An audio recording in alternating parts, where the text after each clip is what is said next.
Great. So thanks to TEDx team for inviting me to speak to you all today. I really appreciate it. And my compliments to the previous speakers, which I really enjoyed. It's been a really fascinating day. So my talk today, I suppose, is building on some of the questions maybe posed by our previous speakers, thinking philosophically about the world of work and our relationship with work, and maybe giving you a few different perspectives to think about it.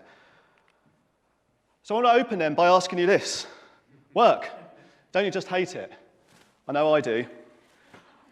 I can't stand it. As I get older, my life feels constantly like I'm just dragged into work at every single opportunity, to the point where I get up, I go to work, I come home, I go to bed.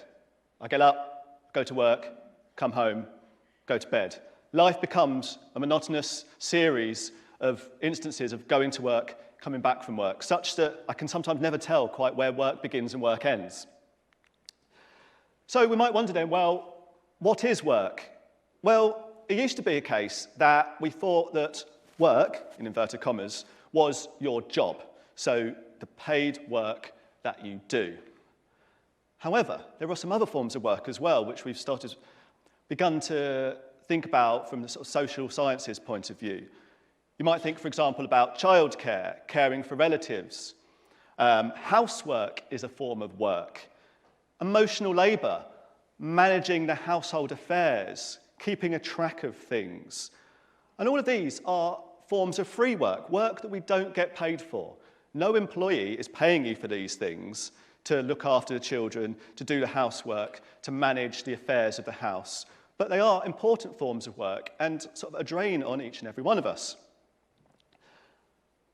But all of these are, as I say, unpaid forms of work that are a vital part of the capitalist economy, without which things would fall apart. To give you another perspective, this very talk I'm giving to you now is a form of unpaid work, in a way. None of us here are paid to do this, and your TEDx team have really worked hard, for free, by the way, to put this event on for you all today. But without which, of course, the whole sort of setup that we have here would fall apart.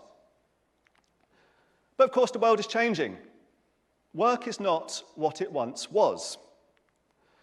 Of course, we've got new technologies. So we've got the likes of the internet, which you'll all be familiar with, smartphones, social media, Web 2, for those of you who know what Web 2 is, things like GPS, sat-navs, those of you who drove here.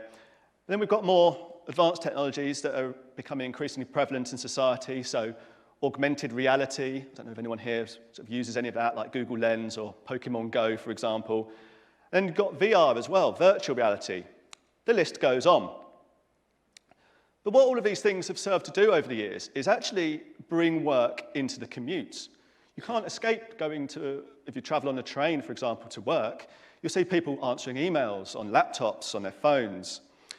So all of these technologies, while they've sort of benefited us, benefited society, you could say, they've also served to blur the distinction between home and work, because we're bringing work now onto our commute. I have a colleague sitting at the back who is doing work while sitting here, watching this presentation today. So work kind of knows no end. And as I say, it's also bringing work into the home, especially in the context of the COVID pandemic. So as I say, we've got this increasing blurring then between home life and work life. But we've also got a blurring between what we might describe as the real world and the virtual world. You're all sitting here, you're watching me in what we might call the real world, but when this talk gets put online, my talk will take a part of the virtual world. There'll be people who watch this talk who have never met me in real life, who have never sat in this room like you're all sitting in here now. And all of this technology is serving to blur our distinction and understanding, not only about our relationship with work, but our relationship with virtual worlds as well. So what we've got then is we've got all these new technologies leading to new ways of working, but also leading to new forms of work.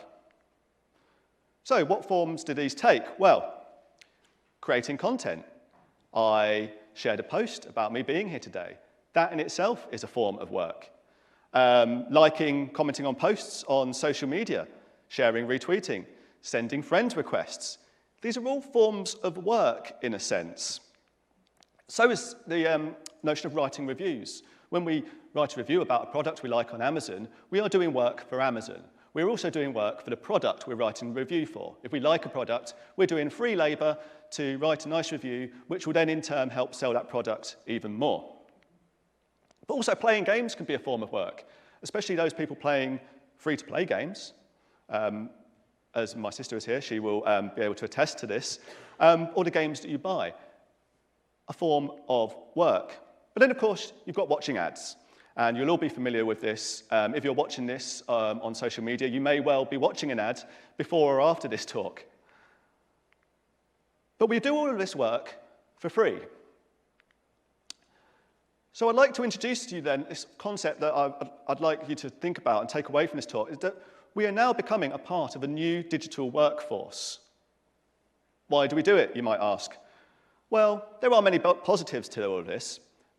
You might get a certain affinity from interacting with people online. Personal utility. You might benefit from finding information quickly online. Of course, there's also a sense of comfort and immediacy if you're sharing in a lived experience. Anyone who's ever been on Twitter when a big TV show is going on and people are responding in real time. There might also be altruism. If someone you know is feeling sad or upset online, you might respond in an altruistic way to them, so you feel that you're doing them a sort of a service. You get validated, you feel better about helping people online. But of course there are elements as well, such as curiosity. We're all interested in the world around us. I'm curious to know what people I went to university with are doing now, so I'm interacting on social media. And of course validation as well, self-validation. I shared a post about me being here on Twitter, on Facebook, and that in itself helps validate me, helps me feel more alive as a lecturer in digital marketing, because I can show people that I am doing my job. I'm engaging with students, with members of the public, with fellow colleagues and professionals. But of course, while we're doing all this for free, the technology companies are getting an awful lot out of this as well. Firstly, most importantly, you might say, they're getting users. They're also getting content. My post about this event today was free work by me, sharing content for all of you to engage with. They didn't create any of that. All they did was provide the platform through which that work is consumed. Of course, there's ad revenue as well. And then you've got the data that they get from tracking my posts, my interactions, but also tracking your behaviors and your interactions with the content that I share. This is something called surveillance capitalism, something I talk about quite a lot in my teaching here at Lancaster. Just to give you a phrase here, which I think is quite relevant, this is from often quoted to Robert Heinlein, a science fiction author. He used the expression, well, there ain't no such thing as a free lunch.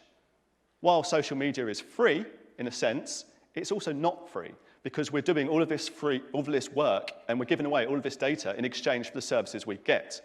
There is no such thing as a free lunch. So this leads us then to ask, well, what is the product? And I have a warning for you. You are the product. Each one of you is the product. It's no longer the case that you pay for a service, you own the service, you own the product that you paid for. You now actually become a part of the product itself. So this leads us onto the topic of production and consumption. Back in the day, we might have this idea of this cycle between production and consumption. You produce something, someone consumes it. You produce something, someone consumes it. But increasingly, these two separate elements are becoming blurred. Production and consumption are becoming one and the same. And this is a concept known as prosumption. You become a prosumer. So when you go on social media, you're both producing and consuming content at the same time. You are feeding the vicious cycle of production and consumption. So I post on social media, I am consuming social media, at the same time I am producing content for social media. And the same thing applies to work, actually. Just thinking about my colleague sat at the back. She both produces education in this establishment here, but is also, in a sense, consuming this same education in a sense that we also have a hand in producing. So again, it's this blurring of boundaries between production and consumption. And this is all part of the changing nature of work. Work itself is evolving. Capitalism is evolving. this notion of surveillance capitalism is turning our data into a form of work. You all, and I include myself in this, we digital citizens are a new form of workforce, in a way. We don't just create the product, we are the product. And so what this system is doing to us now is essentially designed to extract the maximum value from us, from every, inverted commas, worker. You may not feel like you're a worker, but you are doing a form of work in this sort of digital world in which you now inhabit, in which we all inhabit. So I want to close this talk, we'll leave you with a thought. Do you know what the scariest thing, to me at least, of this whole process is? And I think it is this. The scariest thing is that all of this is a world completely of our own making. I'll leave you with that. Thank you very much.